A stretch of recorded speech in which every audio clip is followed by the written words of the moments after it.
జై సద్గురు బ్రహ్మహారాజుకి జై. భద్రాద్రి రామశతకము సాంఖ్యయోగము రజోగుణము 26వ పద్యము.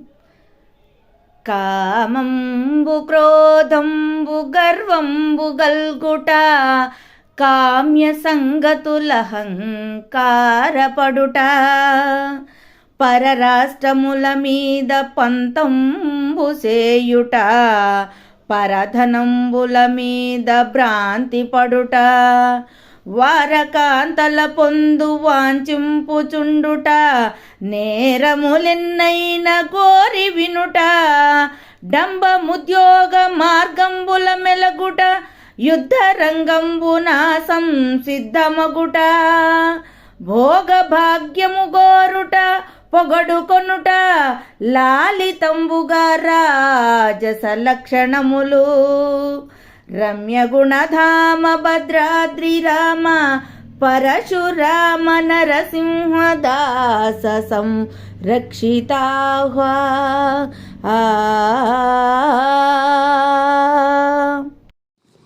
జై నిజ గురుభ్యో నమః. జై అమలాంబ సమేత అనుభవానంద రాజయోగేంద్ర ప్రభుస్వాముల వారి దివ్య చరణార విందములకు ద్వాదశి వందనములు సమర్పించుకొనుచు శ్రీమద్ పరశురామ నరసింహదాసు గారిచే విరచితమైన భద్రాద్రి రామశతకమునందు ఈరోజు మనం 26వ పద్యం రజోగుణమును గుర్చి ముచ్చటించుకుందాం. దీనికి మునుపు సత్వగుణ ప్రధానంగా ఉండబడేటువంటి సుజ్ఞాని ఎలా ఉంటాడు అనేటువంటి విషయాన్ని తెలియజేసి, నాయన శిష్య, కామంబు క్రోధంబు గర్వంబు గల్గుట కామ్య సంగతులహంకారపడుట. ఎలా ఉంటాడు రజోగుణయుతుడు? కామం, తనది కాని దానిని కోరటమే కామం.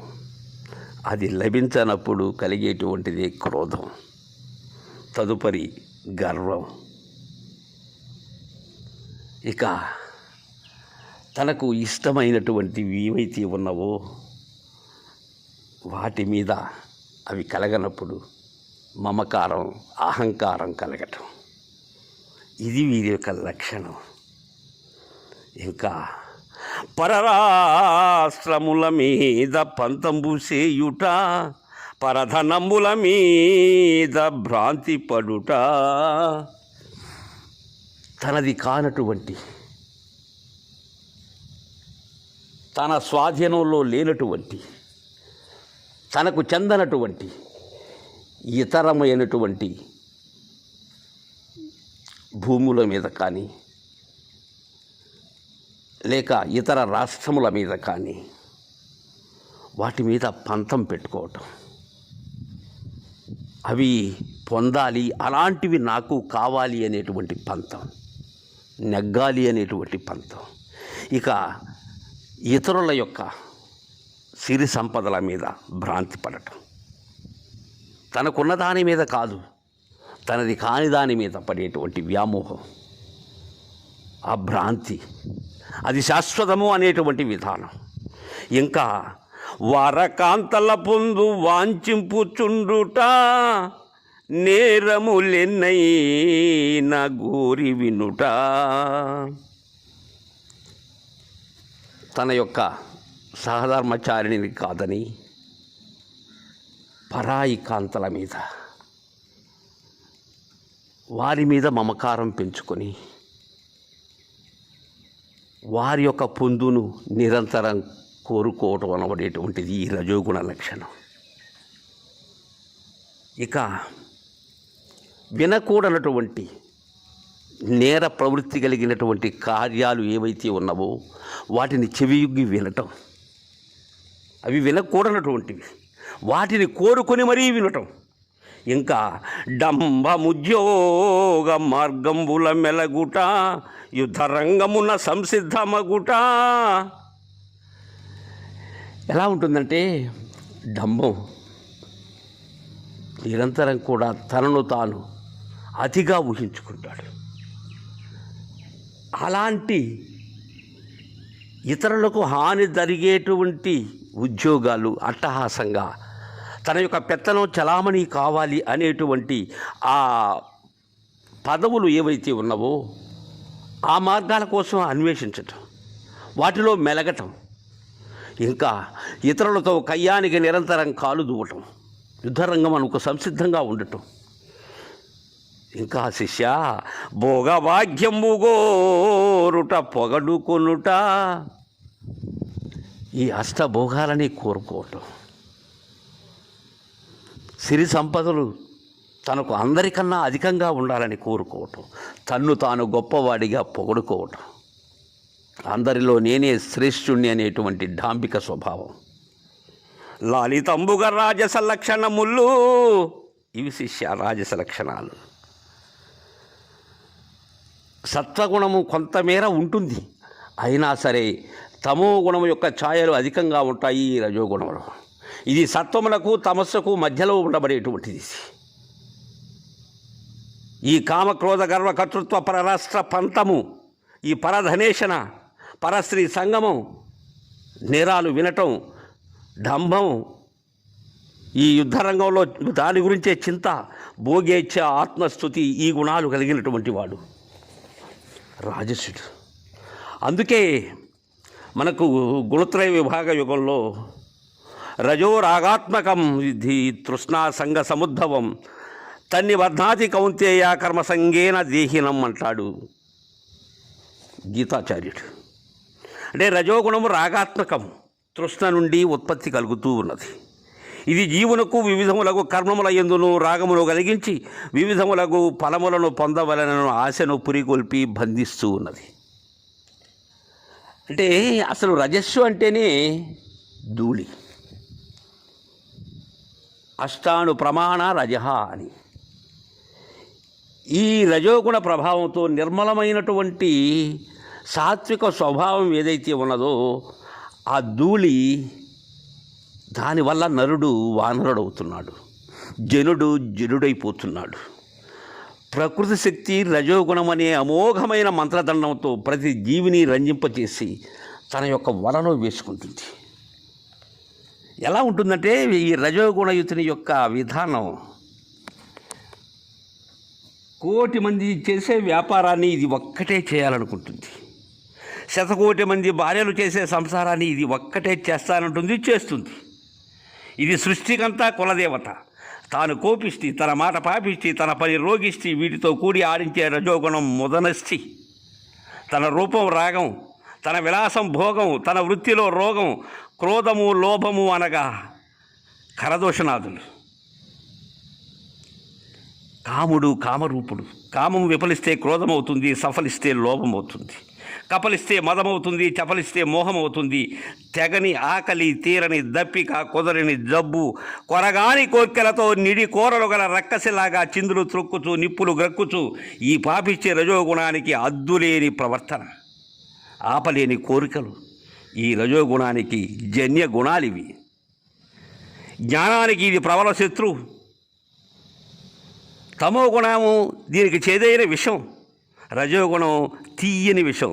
దీని మోసంలో పడని వారు లేరు. ఎంతటి కొమ్ములు తిరిగిన మగవాడినైనా కొమ్మున గట్టి ఆడిస్తుంది ఈ రజోగుణం. వీరులైనా సరే, సూర్యులైనా సరే, హేమీలైనా సరే, ఘటాఘటికులు, సాధులు, సన్యాసులు, వక్తలు, ప్రవక్తలు, సిద్ధులు, ప్రబుద్ధులు, నాయకులు, వినాయకులు, ఇంకా ఎలాంటి వారినైనా సరే ఈ రజోగుణం కొంగున గట్టి ఆడిస్తుంది. ఎలాంటి వారైనా సరే ఈ రజోగుణం దెబ్బకి నిరత్తరులు కావలసిందే. అంతింత వారికి అణిగే దయ్యం కాదిది. ఇట్టి 10 తలలు కలిగిన రావణ బ్రహ్మ, 1000 చేతులు కలిగిన కార్త వీర్యార్జునుడు దీన్ని ఛేదించి భేదించాలంటే ఒక్కటే మార్గం, గురు మంత్రము తప్ప దేనికి లొంగదు ఈ రజోగుణం. ఆ గురు మంత్రం అనే గొడ్డలి కావాలి, లేకపోతే రామ బాణమైనా కావాలి. అదే గురు సూచన. రజోగుణం గలవారు రాజసుడు. వీని సంకల్ప వికల్పాలకు అంతూ పొంతు లేదు. ఒకప్పుడు రాగం తట్టు తూలుతాడు, మరొకప్పుడు ద్వేషం తట్టు సొమ్మ చెల్లతాడు. ఎలా అంటే ఆదిముంత ఆసు గుందవలే అటు ఇటు కొట్టుకొలాడేది దీని పని. రాగబుద్ధి కలిగినటువంటిది. ఈ రజోగుణం ఉండబడేటువంటి వారు ఆకాశానికి అందుకునేందుకై దోట్లు వేస్తారు. విషయ సుఖాలనే ఆకులు 4 ఉన్నవి ఈ రజోగుణస్తులకు. ఆ 4 ఆకులే చిరాకు, చికాకు, చింతాకు, పరాకు. ఈ ఆకులను మేకలు మేసినట్లుగా మేస్తాడు ఈ రజోగుణస్తుడు. కొండను త్రొవి ఎలుకను పడుతాడు, సముద్రాల్లో మునుగుతాడు, కొండలెక్కుతాడు. వాడుకునేది వంకాయ, కొసరేది గుమ్మడికాయ. వాడు కొనేదానికి కొనాలనుకుంటాడు, వంకాయని కొనాలనుకుంటాడు, కానీ కొసరు మాత్రం గుమ్మడికాయని కోరుకుంటాడు. ఒకే ఉరుకులు, ఒకే పరుగులు. వీడు ఎప్పుడు ఆముదం ఆకులాగా చేయి చాచి ఉండడమే ఇతని పని. వీడికి పేరు ప్రతిష్టలంటే పట్ట పగ్గాలు లేని ఉబలాటం.